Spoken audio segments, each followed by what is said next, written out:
Hello welcome back to silent learning. Jithin സാറാണ് സംസാരിക്കുന്നത്. അപ്പോൾ മക്കളെ, നമ്മുടെ എക്സാമിനകത്ത് ഏറ്റവും ഇമ്പോർട്ടന്റ് ആയിട്ട് ചോദിക്കാൻ സാധ്യതയുള്ള ചില ചോദ്യങ്ങളും അത് നമ്മൾ ട്രിക്സ് ഉപയോഗിച്ചുകൊണ്ട് എന്ത് ചെയ്യാണ് പഠിക്കാൻ പോവുകയാണ്. അപ്പോൾ സോഷ്യൽ സയൻസിലെ പ്രധാനപ്പെട്ട ഭാഗങ്ങൾ നമ്മൾ എന്ത് ചെയ്യാണ്, ചില ട്രിക്സിലൂടെ നമ്മൾ എന്ത് ചെയ്യാണ് പഠിക്കാൻ പോവുകയാണ്. അപ്പോൾ മകളെ, എന്തൊക്കെയാണ് പ്രധാനമായിട്ടുള്ളത്? നമ്മുടെ ഏറ്റവും പ്രധാനപ്പെട്ട ഒരു ചാപ്റ്റർ ആണല്ലോ India the land of diversity, അല്ലെങ്കിൽ വൈവിധ്യങ്ങളുടെ ഇന്ത്യ എന്ന് പറഞ്ഞ ചാപ്റ്റർ ഉണ്ട്. അതിനകത്ത് നമ്മൾ പഠിക്കുന്ന ഒന്നാണ് significance of northern mountain ranges, അല്ലെങ്കിൽ ഉത്തരപർവ്വത മേഖലയുടെ പ്രാധാന്യത്തിനെ കുറിച്ച് നമ്മൾ പഠിക്കുന്നുണ്ട്.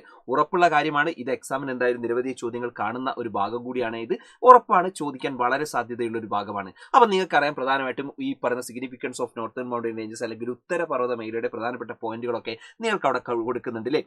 നോക്കി, പ്രധാനമായിട്ട് എന്തൊക്കെയാണ് പ്രധാനമായിട്ടുള്ളത്? നമുക്കറിയാം, പുരാതന കാലം മുതൽ തന്നെ വടക്കു നിന്നുള്ള വൈദേശിക ആക്രമണങ്ങളിൽ നിന്നും എന്ത് ചെയ്യുന്നുണ്ട്, ഇന്ത്യയെ രക്ഷിക്കുന്നുണ്ട്, അല്ലെങ്കിൽ അത് സംരക്ഷിച്ച് നിർത്തുന്നുണ്ട്. നമുക്ക് പ്രധാനമായിട്ട് അറിയുന്നതാണ് അല്ലേ. ഈ ഫോറിൻ ഇൻവേഷനിൽ നിന്ന് എന്ത് ചെയ്യുന്നുണ്ട്, നമ്മളെ പ്രൊട്ടക്ട് ചെയ്യുന്നുണ്ട് ആരെയും, ഈ നോർത്തേൺ മൗണ്ടൻ റേഞ്ചസ്. അതേപോലെ തന്നെ നോക്ക്, ഈ മൺസൂൺ കാറ്റുകളെ തടഞ്ഞു നിർത്തിയില്ലേ, നോർത്ത് ഇന്ത്യയിൽ എന്ത് ചെയ്യുന്നുണ്ട്, മഴ പെയ്യുന്നുണ്ട് അല്ലേ. Block the monsoon wind and cause the rainfall through out north India എന്ന് നമുക്ക് പഠിച്ചിട്ടുണ്ട് അല്ലേ. മൺസൂൺ കാറ്റുകളെ തടഞ്ഞു നിർത്തുന്നു, ഉത്തരേന്ത്യയിലേക്ക് മഴ പെയ്യുന്നു. അതുപോലെ തന്നെ ശൈത്യകാലത്ത് വടക്കിൽ നിന്ന് വീശുന്ന വരണ്ട ശീതക്കാറ്റിനെ ഇന്ത്യയിലേക്ക് കടക്കാതെ ചെറുക്കുന്നുണ്ട് അല്ലേ. പ്രധാനമായിട്ട് നമുക്കറിയാം, prevent the direct cold winds blowing from the north from entering India during the winter അല്ലേ. ഇതൊക്കെ പ്രധാനമായിട്ട് നമുക്ക് അറിയുന്ന പ്രധാനപ്പെട്ട ചില പോയിന്റുകളാണ് അല്ലേ. അതുപോലെ തന്നെ ഡൈവേഴ്സ് ഫ്ലോറ ആൻഡ് ഫോഡ അല്ലേ, സോഴ്സ് റീജിയൻ ഓഫ് റിവേഴ്സ്, ഇങ്ങനെയുള്ള പോയിന്റുകളൊക്കെ എന്ത് ചെയ്യുന്നുണ്ട്, നമുക്ക് ഇതുമായി ബന്ധപ്പെട്ടുണ്ട്. അപ്പോൾ മക്കളെ, ഇത്തരത്തിലേക്കുള്ള പോയിന്റുകൾ ഞാൻ വളരെ ഷോർട്ടായിട്ട് നിങ്ങൾക്ക് എന്ത് ചെയ്യാം, ഒരു ട്രിക്സ് പോലെ നിങ്ങൾക്ക് പഠിക്കാനുള്ള ഒരു ഭാഗം ഞാൻ എന്ത് ചെയ്യാം, ഒന്ന് എളുപ്പമാക്കി തരാം. അത് മറ്റൊന്നല്ല മക്കളെ, നിങ്ങൾ നോക്കിയാൽ മതി. ഈ significance of northern mountain ranges എന്ന് പറയുന്ന സമയത്ത് നമുക്ക് ആദ്യം തന്നെ ഒരു കാര്യം ഓർത്ത് വെച്ചോളൂ. നിങ്ങൾക്കറിയാം, ഇതുവരെ പഠിച്ച ആദ്യത്തെ 3 പോയിന്റ് എന്ന് പറയുന്നത് പ്രധാനമായിട്ടും ഈ പറഞ്ഞ ഉത്തരപർവ്വത മേഖല പ്രധാനമായിട്ട് 3 കാര്യങ്ങൾ എന്ത് ചെയ്യാണ്, ശരിക്കും ബ്ലോക്ക് ചെയ്യാൻ അല്ലേ. എന്തൊക്കെയാണ് 3 കാര്യങ്ങളെ ബ്ലോക്ക് ചെയ്യുന്നത്, അത് നമ്മൾ നോക്കാം. ആദ്യം തന്നെ ബ്ലോക്ക് ചെയ്യുന്നത് എന്തിനൊക്കെയാണെന്ന് നോക്കാം മക്കളെ. അതിൽ ഒന്നാമത്തത് നിങ്ങൾക്കറിയാം, ഈ പറഞ്ഞ ഫോറിൻ ഇൻവേഷൻ അല്ലേ. ഫോറിൻ ഇൻവേഷൻ എന്ത് ചെയ്യുന്നുണ്ട്, ബ്ലോക്ക് ചെയ്യുന്നുണ്ട്. ഫോറിൻ ഇൻവേഷൻ എന്ത് ചെയ്യുന്നുണ്ട്, ബ്ലോക്ക് ചെയ്യുന്നുണ്ട്. അതേപോലെ തന്നെ മക്കൾ നിങ്ങൾ നോക്ക്, മൺസൂൺ വിൻസിനെ അല്ലേ, ഈ പറയുന്ന മൺസൂൺ വിൻസിനെ എന്ത് ചെയ്യുന്നുണ്ട്, ഇതുപോലെ തന്നെ ബ്ലോക്ക് ചെയ്യുന്നുണ്ട്. ഫോറിൻ ഇൻവേഷൻ, അതുപോലെ തന്നെ മൺസൂൺ വിൻസ്, പിന്നെ ലാസ്റ്റ് ആൻഡ് ഫൈനൽ നിങ്ങൾക്കറിയാം, ഈ പറയുന്ന ഡ്രൈ കോൾഡ് വിൻഡ് അല്ലേ. ഡ്രൈ കോൾഡ് വിൻഡ് അല്ലേ, ഡ്രൈ കോൾഡ് വിൻഡ് അല്ലേ, ഡ്രൈ കോൾഡ് വിൻഡ്. അപ്പോൾ മക്കളെ നോക്ക്, പ്രധാനമായിട്ടും ഈ പറയുന്ന ഉത്തരപർവ്വത മേഖല പ്രധാനമായിട്ട് തടഞ്ഞു നിർത്തുന്നത് എന്തിനൊക്കെയാണെന്ന് വെച്ച് കഴിഞ്ഞാൽ അല്ലേ, പ്രധാനമായിട്ട് നമുക്ക് നോക്കാം. പ്രധാനമായിട്ട് തടയുന്നത് എന്തൊക്കെയാണ് മക്കളെ, തടയുന്നത് എന്തിനൊക്കെയാണ് തടയുന്നത്. അപ്പോൾ തടയുന്നു, എന്തിനൊക്കെയാണ് തടയുന്നത്, 3 അല്ലേ, 3 ഒന്ന് പ്രധാനമായിട്ടും വൈദേശിക ആക്രമണം അല്ലേ. വൈദേശിക ആക്രമണത്തിനെ എന്ത് ചെയ്യുന്നുണ്ട്, തടയുന്നുണ്ട്. അതുപോലെ തന്നെ വൈദേശിക ആക്രമണം തടയുന്നു. അതുപോലെ തന്നെ മൺസൂൺ കാറ്റുകളെ, രണ്ടാമത് വരുന്ന എന്താണ്, മൺസൂൺ കാറ്റുകളെ എന്ത് ചെയ്യുന്നു, തടയുന്നു. മൺസൂൺ കാറ്റുകളെ തടയുന്നു. പിന്നെ മൂന്നാമത്തത് പറയുകയാണെങ്കിൽ നമുക്കറിയാം, പ്രധാനമായിട്ട് എന്താണ്, വരണ്ട ശീതക്കാറ്റിനെ തടയുന്നു. വരണ്ട ശീതക്കാറ്റിനെ എന്ത് ചെയ്യുന്നുണ്ട്, തടയുന്നുണ്ട്. വരണ്ട ശീതക്കാറ്റ്. അപ്പൊ മക്കളെ നിങ്ങൾ നോക്ക്, നമുക്ക് ഈസി അല്ലേ, പഠിക്കാൻ സുഖമല്ലേ. അപ്പൊ നമ്മൾ ഇതൊന്നും എന്ത് ചെയ്യേണ്ട, വലിയ ബൈഹാർട്ട് ഒന്നും ചെയ്യേണ്ട. അപ്പൊ നമുക്ക് വേണമെങ്കിൽ എഴുതിക്കൂടെ, northern mountain ranges block the foreign invasion എന്ന് നമുക്ക് എഴുതിക്കൂടെ. Northern mountain ranges block the monsoon wind എന്ന് നമുക്ക് എഴുതിക്കൂടെ. Northern mountain ranges block the dry cold winds എന്ന് നമുക്ക് എഴുതിക്കൂടെ. അപ്പൊ നോക്കാം മക്കളെ, ഈ പറയുന്ന ഉത്തരപർവ്വത മേഖല വൈദേശിക ആക്രമണത്തെ തടയുന്നു. ഉത്തരപർവ്വത മേഖല മൺസൂൺ കാറ്റുകളെ തടയുന്നു. ഉത്തരപർവ്വത മേഖല വരണ്ട ശീതക്കാറ്റിനെ തടയുന്നു. അതായത് ഞാൻ പറയുന്നത്, നിങ്ങൾ ഇത് ബൈഹാർട്ട് ചെയ്യേണ്ട ഒരു ആവശ്യവുമില്ല.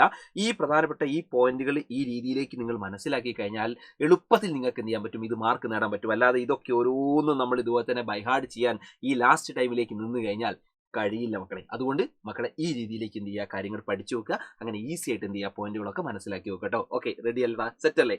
ഓക്കെ, ഇനി നമ്മൾ പറയാൻ പോകുന്നത് നെക്സ്റ്റ് ആണ് കേട്ടോ. പെട്ടെന്ന് നോക്കിയോളൂ.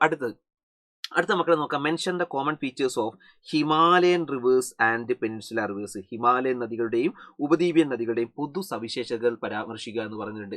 4 മാർക്കിനൊക്കെ ചോദിച്ചിട്ടുള്ള ചോദ്യമാണ്. ഒരുപാട് ക്വസ്റ്റ്യൻ പേപ്പറുകളിൽ കാണുന്നതാണ് ഹിമാലയൻ നദികളും അതുപോലെ തന്നെ പെനിൻസുലാർ റിവേഴ്സും. മക്കളെ നിങ്ങൾക്കറിയാം, ഹിമാലയൻ റിവേഴ്സ് എന്ന് പറഞ്ഞു കഴിഞ്ഞാൽ ഏറ്റവും വലുത് ഏതാണ്, ഈ പറഞ്ഞ ഹിമാലയൻ റിവേഴ്സ് ആണ്. ഏറ്റവും വലുത് ഏതാണ്, ഈ ഹിമാലയൻ നദികളാണ് ഏറ്റവും വലുത്. മക്കളെ വലുത് അല്ലെങ്കിൽ ബിഗ് എന്ന് നിങ്ങൾ ഓർത്ത് വെച്ചാൽ മതി. ആ പേരിൽ തന്നെ ഉണ്ടാവും. ബി എന്ന് പറഞ്ഞാൽ ആരാണ്, ബ്രഹ്മപുത്രയാണ്. ആ പേര് തന്നെ ബിഗ് നോക്ക്. B means Brahmaputra, I means Indus, G means Ganga. അങ്ങനെ ഹിമാലയൻ നദികളുടെ പേര് തന്നെ നമുക്ക് ആ ബിഗിലൂടെ കിട്ടും കേട്ടോ. അപ്പൊ ഇന്ത്യയിലെ ഏറ്റവും വലിയ നദികൾ ഹിമാലയൻ നദികളാണ്. ആ പേര് എന്താണ്, ആ ഒരൊറ്റ കോഡിലൂടെ നിങ്ങൾക്ക് എന്ത് ചെയ്യും, അതെല്ലാം കിട്ടൂലേ. ഈ ബിഗ് എന്നുള്ള ഒരു കോഡിലൂടെ തന്നെ എന്ത് ചെയ്യും, നിങ്ങൾക്ക് കിട്ടും. ഈ ബ്രഹ്മപുത്ര, ഇൻഡസ്, ഗംഗ ആ പേര് കിട്ടൂലേ. ഇനി പെനിൻസുലാർ റിവേഴ്സിന്റെ കാര്യത്തിലേക്ക് വരികയാണെങ്കിൽ നിങ്ങൾ അവിടെ എന്ത് എഴുതുമ്പോൾ ഹിമാലയ നദികളെ അത്ര വലുപ്പമുള്ളതല്ല ഇത് പെനിൻസുലാർ റിവേഴ്സ് അല്ലെങ്കിൽ ഉപദ്വീപി നദികൾ. അപ്പോൾ അവിടെ നിങ്ങൾ എന്ത് എഴുതുമ്പോൾ അതിന് നിങ്ങൾക്ക് കൂട്ടി എഴുതേണ്ടത് ലെസ് ആണ്. ഇതെല്ലാം കുറവായിരിക്കും, ലെസ് ആയിരിക്കും. ഇതെല്ലാം ലെസ് ആണ് അല്ലെങ്കിൽ കുറവായിരിക്കും ഇത് പെനിൻസുലാർ റിവേഴ്സ് കേട്ടോ. അപ്പോൾ ഹിമാലയ നദികൾ എഴുതുമ്പോൾ എല്ലാം എന്തായിരിക്കും, അത് വലുതായിരിക്കും, എല്ലാം വലുതായിരിക്കും. അതുപോലെ തന്നെ ഈ ഉപദ്വീപീയ നദികളുടെ എല്ലാ കാര്യങ്ങളും എന്തായിരിക്കും, ചെറുതായിരിക്കും. അപ്പോൾ വലിയ വലിയ കാര്യങ്ങളൊക്കെ ഹിമാലയ നദികളുമായി ബന്ധപ്പെട്ടായിരിക്കും. അതിന് നേരെ ഓപ്പോസിറ്റ് ആയിരിക്കും ഇത് ഉപദ്വീപീയ നദികൾ. അങ്ങനെ വരുന്ന സമയത്ത് മക്കളെ ഇതിനകത്ത് ഓരോന്നിലും 6 പോയിന്റ് വീതം നമുക്ക് കൊടുക്കുന്നുണ്ട്. ഈ ഓരോന്നിലും 6 പോയിന്റ് എന്ന് പറയുമ്പോൾ മൊത്തം 12 ബോക്സുകൾ അല്ലെങ്കിൽ 12 പോയിന്റുകൾ നമ്മൾ മൊത്തത്തിൽ പഠിക്കേണ്ടതുണ്ട്. എന്നാൽ ഞാൻ പറയുന്നു നിങ്ങൾ 12 പോയിന്റുകൾ നിങ്ങൾ പഠിക്കേണ്ട ഒരു ആവശ്യമില്ല.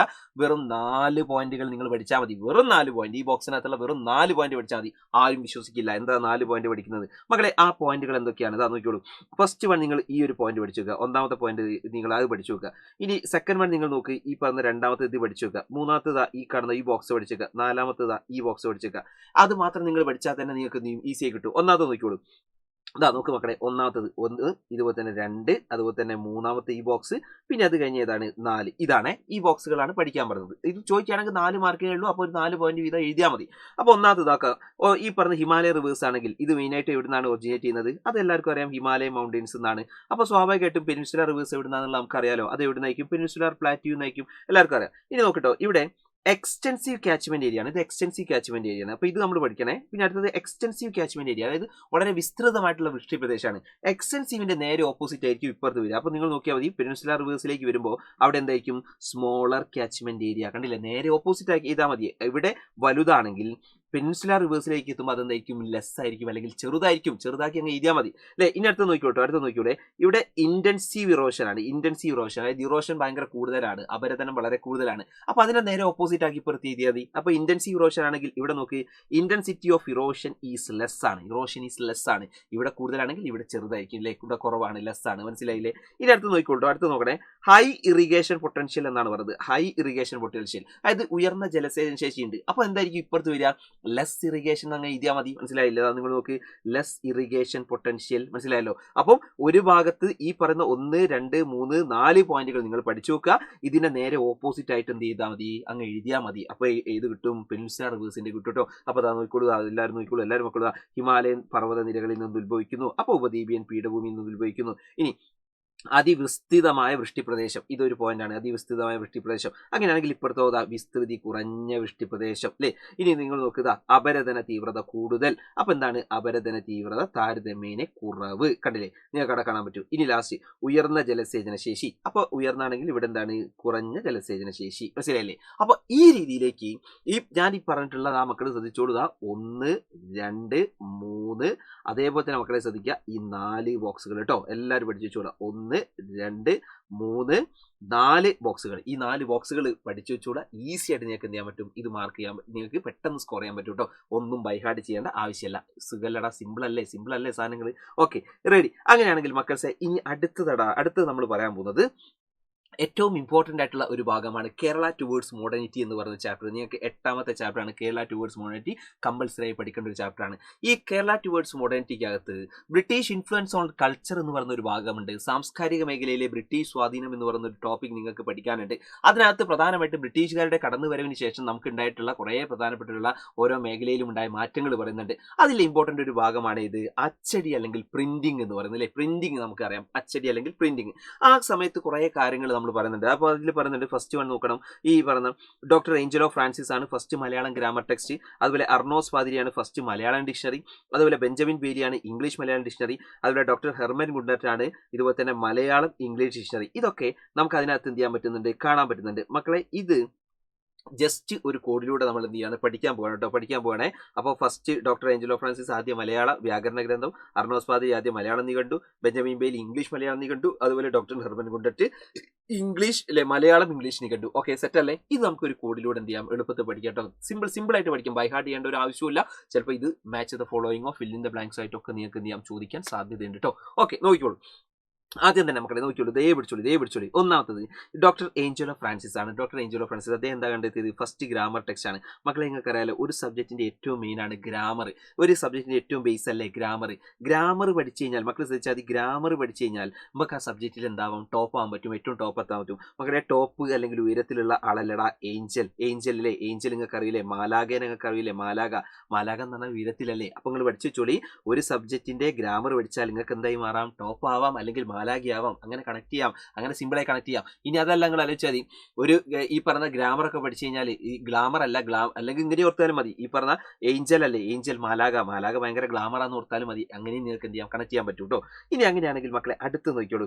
അടുത്തത് ഫസ്റ്റ് മലയാളം ഡിക്ഷണറി അതാരാ ഉണ്ടാക്കിയത്?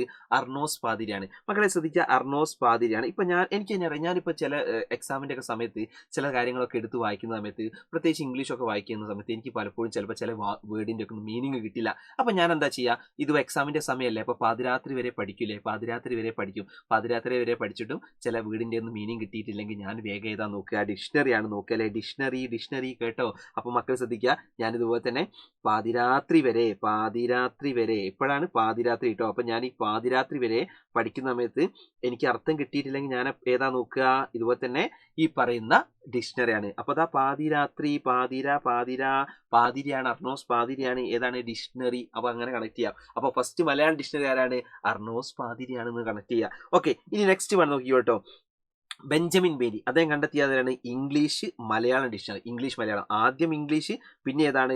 മലയാളം. ആദ്യം ഇംഗ്ലീഷിൽ ഉണ്ടാവുന്നു, പിന്നെ അത് മലയാളം.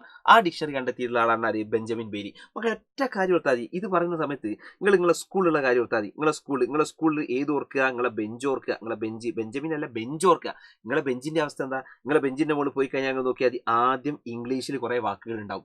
ആ ഇംഗ്ലീഷ് കഴിഞ്ഞാൽ പിന്നെ എന്ത് ചെയ്യും? കുറെ മലയാളത്തിൽ ഉണ്ടാവും. ഇംഗ്ലീഷിൽ നിങ്ങൾക്ക് അറിയാം J+J, അങ്ങനെയൊക്കെ കുറെ J കഴിഞ്ഞിട്ട് ഇതേപോലെ തന്നെ ഇങ്ങനെയൊരു സാധനങ്ങൾ, അത് കഴിഞ്ഞിട്ട് വേറെ ലെറ്ററിലെ, അങ്ങനെ കുറെ സാധനങ്ങൾ നിങ്ങൾക്ക് കാണാം. എല്ലാം ഭൂരിപക്ഷം നോക്കിയാൽ ഈ ബെഞ്ചിന്റെ മുകളിലൊക്കെ തന്നെ ഇംഗ്ലീഷിലാണ് അധികവും കാണുക. ബെഞ്ചിന്റെ മുകളിൽ ഭൂരിപക്ഷം ഇംഗ്ലീഷിലല്ലേ കാണുക. മലയാളത്തിലുള്ള വേർഡ്സ് വളരെ കുറവല്ലേ. മലയാളത്തിൽ ആകെ കാണും. ഇതുപോലെ തന്നെ നമുക്ക് പുറമെ പറയാൻ പറ്റാത്ത കുറെ വാക്കുകളായിരിക്കും മിക്കവാറും എന്ത് ചെയ്യുക? കാണുക. പക്ഷേ ഭൂരിപക്ഷം എന്താണ്? ഇംഗ്ലീഷിലാണ്. അപ്പോൾ ഓർത്ത് വെച്ചോളി, സ്കൂളിലുള്ള ബെഞ്ചിന്റെ ഉള്ള ആദ്യം ഉണ്ടാവും ഏതാ? ഇംഗ്ലീഷ്. പിന്നെ അത് കഴിഞ്ഞാൽ ഏതാണ്? മലയാളം. അപ്പോൾ ഓർത്ത് വെച്ചോളി, ബെഞ്ച് എന്ന് പറഞ്ഞാൽ Benjamin Bailey, English Malayalam dictionary. അങ്ങനെ കണക്ട് ചെയ്യാം കേട്ടോ. അങ്ങനെയൊക്കെ എന്തെങ്കിലുമൊക്കെ കോഡ് വെച്ച് കണക്ട് ചെയ്യുക. കാരണം എല്ലാം ഒന്നും ബൈ ഹാർട്ട് പഠിക്കാൻ നമുക്ക് കഴിയില്ല. അതുകൊണ്ട് സിമ്പിൾ ആയിട്ട് എന്തെങ്കിലുമൊക്കെ വെച്ച് എന്ത് ചെയ്യുക? കണക്ട് ചെയ്യുക കേട്ടോ. ഓക്കെ, നെക്സ്റ്റ് വൺ അടുത്തത് നോക്കിയോ. അടുത്താണെങ്കിൽ നോക്കണേ, മലയാളം അതുപോലെ തന്നെ ഇംഗ്ലീഷ് ഡിക്ഷണറി. അതായത് ആദ്യം മലയാളം, പിന്നീട് ഏതാണ്? പിന്നെ ഇംഗ്ലീഷ് അല്ലേ. ആദ്യം മലയാളം, പിന്നെ ഇംഗ്ലീഷ്. അത് പ്രധാനമായിട്ട് ഡിക്ഷണറി കൊണ്ടുവന്ന ആരാണ്? ഡോക്ടർ ഹെർമൻ ഗുണ്ടറ്റാണ്. മക്കൾ ഒറ്റ കാര്യം എടുത്താൽ, ഇപ്പൊ നമ്മുടെ നാട്ടിലുള്ള ഡോക്ടർമാരൊക്കെ അല്ലേ, നമ്മുടെ നാട്ടിലുള്ള ഡോക്ടർമാർ എന്ന് പറഞ്ഞാൽ അവർ ജനിച്ച ഉടനെ തന്നെ ഇംഗ്ലീഷ് ആണോ? നമ്മൾ മലയാളികളാണ്. നമ്മുടെ നാട്ടിലൊക്കെ ഡോക്ടർമാർ എന്ന് പറഞ്ഞാൽ ആദ്യം തന്നെ അവർ മലയാളം പഠിക്കും അല്ലേ. തറ പറ അല്ലേ, ആന എന്നൊക്കെ അവർ പഠിക്കും. അത് കഴിഞ്ഞിട്ട് അവർ പിന്നെ എന്ത് പഠിക്കും? ഇംഗ്ലീഷ് പഠിക്കും. അങ്ങനെയാണ് അവർ എന്ത് ചെയ്യുന്നത്? ഡോക്ടർമാരായി മാറുന്നത് കേട്ടോ. അപ്പോൾ ഓർത്ത് വെച്ചോളൂ, നമ്മുടെ നാട്ടിലെ ഡോക്ടർമാരാണ് ആദ്യം മലയാളം പഠിക്കും, പിന്നീട് ഏത് പഠിക്കും? ഇംഗ്ലീഷ് പഠിക്കും. അപ്പോൾ ഓർത്ത് വെച്ചോളി, മലയാളം ഇംഗ്ലീഷ് ഡിക്ഷണറി ആരാണ്? ഡോക്ടർ ഹെർമൻ ഗുണ്ടർട്ട് എന്ന് ഓർത്ത് വെച്ചോളൂ. ഇനി അതല്ല, നിങ്ങൾക്ക് വേറെ വേണമെങ്കിൽ ഒരു കോഡും കൂടി അതുമായി കണക്ട് ചെയ്ത് പറയാം. അപ്പോൾ മക്കൾ ഒറ്റ ഗുണ്ട എന്ന് ഓർക്കുക. ഇവിടെ ഉണ്ട് ഗുണ്ടല്ലേ, ഗുണ്ട. ഇപ്പോൾ നമ്മുടെ നാട്ടിലൊക്കെ ഗുണ്ട എന്നൊക്കെ പറയുമ്പോൾ ഗുണ്ടകളൊക്കെ സംസാരിക്കുന്നത് ശരിക്കും ഏതായിരിക്കും? ഈ പറയുന്ന മലയാളമായിരിക്കും. പക്ഷെ ഒരു ഡോൺ സംസാരിക്കുന്നത് എന്തായിരിക്കും? ഒരു ഡോൺ ആണെങ്കിൽ അയാൾ ഇംഗ്ലീഷ് ആയിരിക്കും സംസാരിക്കും അല്ലേ. ഒരു don, underworld don, powerful people come from powerful places, അതൊരു ഡോൺ സംസാരിക്കുന്നതാണ്. അയാൾ ഇംഗ്ലീഷ് ആയിരിക്കും സംസാരിക്കുക. പക്ഷെ നമ്മൾ പറയുന്ന സാധാ ഒരു ഗുണ്ട എന്നൊക്കെ പറയുന്നത് നമ്മുടെ നാട്ടിൽ കൂടെ നടക്കുന്ന ഒരു ഗുണ്ടയായിരിക്കും അല്ലേ. അപ്പൊ അയാൾ സംസാരിക്കുന്നത് ഏതായിരിക്കും? ഫസ്റ്റ് അയാൾ സംസാരിക്കുന്നത് ആദ്യം മലയാളമായിരിക്കും, പിന്നെയാണ് ഇംഗ്ലീഷ് സംസാരിക്കുക. അങ്ങനെയൊക്കെ വെച്ച് എന്ത് ചെയ്യുക? കണക്ട് ചെയ്യുക കേട്ടോ. അപ്പൊ മക്കളെ, ഇതൊക്കെയാണ് സിമ്പിൾ ആയിട്ട് നിങ്ങൾക്ക് ഇതുപോലെ തന്നെ ഓർത്ത് വെക്കാൻ പറ്റുന്ന കുറച്ച് സാധനങ്ങളായിട്ട് നാം പറയുന്നു കേട്ടോ. അപ്പോൾ മക്കൾ ഇതൊക്കെ ഓർത്ത് വെച്ചോളേ. അവർക്കൊക്കെ കൃത്യമായിട്ട് ഇത് അവിടെ കൊടുക്കുന്നുണ്ട്. ഇതൊക്കെ എന്ത് ചെയ്യുക? ജസ്റ്റ് ഓർത്ത് വെച്ചോളൂ, എന്തൊക്കെയാണ് ഇത് പറയുന്നത് എന്നുള്ളത് കൃത്യമായിട്ട് എന്ത് ചെയ്യുക? ഓർത്ത് വെച്ചോളൂ കേട്ടോ. ഓക്കെ, റെഡി അല്ലേ? സെറ്റ് അല്ലേ? അപ്പോൾ ഇതിനൊക്കെ കറക്റ്റ് ഇതുപോലെ തന്നെ ഞാൻ എന്ത് ചെയ്യുന്നുണ്ട്? കൊടുക്കുന്നുണ്ട്. അപ്പോൾ മക്കളെ, എനിക്ക് പറയാനുള്ളത്, നിങ്ങൾക്ക് ഈ വീഡിയോ ഇഷ്ടപ്പെട്ടെങ്കിൽ നിർബന്ധമായിട്ട് നിങ്ങൾ എന്ത് ചെയ്യുക? ഈ വീഡിയോയ്ക്ക് താഴെ നിർബന്ധമായിട്ട് നിങ്ങൾ കമൻറ്റുകൾ ചെയ്യുക. അപ്പോൾ നമ്മൾ മാക്സിമം ഇതൊക്കെ തന്നെ നിങ്ങൾക്ക് ഹെൽപ്ഫുള്ളായി എന്ന് വിചാരിക്കുന്നു.